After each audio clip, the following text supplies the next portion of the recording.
Ngobrol seru game pagi MGT Radio bersama Rumah Sakit Hasan Sadikin Bandung. Yo, kita sekarang udah mau ketemuan sama Dokter Dedi Suyanto, spesialis farmakologi klinis, betul? Betul sekali. Jadi mengingat risiko efek yang ditimbulkan oleh suatu obat, jadi itu kan ada potensi merugikannya. Betul.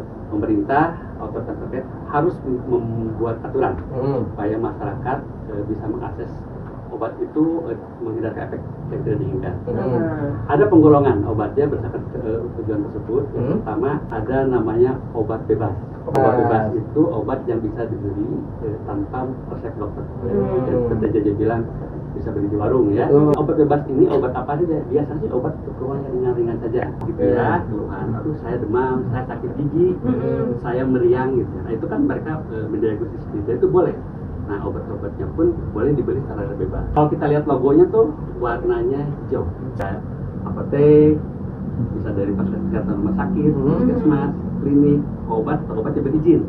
Izinnya. Nah, lalu bagaimana dengan online? Nah, sekarang udah ada banyak online. Nah, platform online juga yang memang sudah resmi gitu ya. Ada pakai yang di misalnya ada aplikasi punya BUMN gitu ya. Itu sudah resmi boleh. Tapi tetap cara mendapatkannya adalah tadi. Obat bebas boleh tanpa resep, tapi obat yang lainnya harus dengan resep. Ada satu lagi yang boleh tanpa resep, namanya obat bebas, obat keras terbatas. Ini sebenarnya termasuk obat golongan keras sebetulnya, tapi indeks keamanan cukup luas. Yang membedakan dengan obat bebas tadi, obat bebas terbatas ini adalah dia disediakan peringatan. Contoh misal ada tulisan hati-hati, awas obat keras hanya untuk penggunaan luar. Buat kumur tuh hanya untuk kumur, tidak untuk ditelan. Itu harus dengan resep dokter. Karena jika tidak digunakan dengan aturan berpotensi membahayakan pasien, membahayakan kita ya. Jadi simbolnya adalah lingkaran merah, ada huruf K. Kemudian berikutnya adalah obat golongan narkotika. Nah obat narkotika ini tidak bisa diakses oleh sembarang orang gitu ya, harus dengan resep dokter. Ingat efeknya yang sangat serius.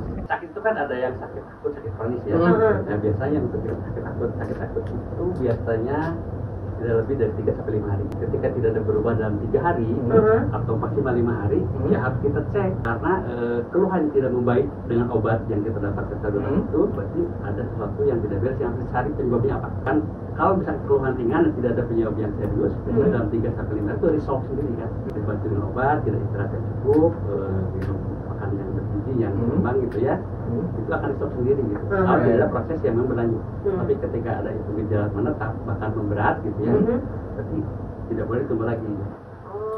Tapi kalau misalnya gejalanya dirasakan berat dan mengganggu gitu ya, seperti misalkan sesak napas, orang kan tidak mungkin sesak berlama-lama. Itu sih tidak perlu menunggu 3-5 hari. Ketika 1 hari tidak perubahan, sesak tambah berat ya, periksa ke dokter lagi. Obat yang baik itu seperti apa? Baik. Pertama, pastikan bahwa kita punya kotak obat. Nah, kotak obat ini harus tutup rapat. Terus berikutnya adalah obat yang boleh kita simpan adalah obat yang memang benar-benar kita sebelum kadaluarsa. Jadi memang kita yakin bahwa ini bisa kita gunakan di lain waktu dengan keluhan yang sama. Jangan mengeluarkan obat dari kemasannya karena kita takut ketukar gitu ya. Labeling juga jangan dirubah-rubah. Kan di bungkus itu kalau ada nama obat. Karena kalau misalkan ketukar nanti bisa aja frekuensinya 2 kali berbeda jadi 3 kali. Jadi jangan melepas obat dari kemasan, jangan berubah label. Kemudian jauhkan dari jangkauan anak-anak. Secara umum kalau kemasan itu padat ya tablet, kapsul itu stabil dalam suhu ruangan. Yang perlu peduli adalah sedia zat khusus seperti yang mudah meleleh. Pernah dengar suppositoria? Jadi itu obat dimasukkan ke anus gitu ya, ke vagina gitu ya. Ini supaya tetap meleleh. Kemudian jangan simpan obat di mobil. Kemudian jangan menyimpan obat yang sudah terbuka kemasannya.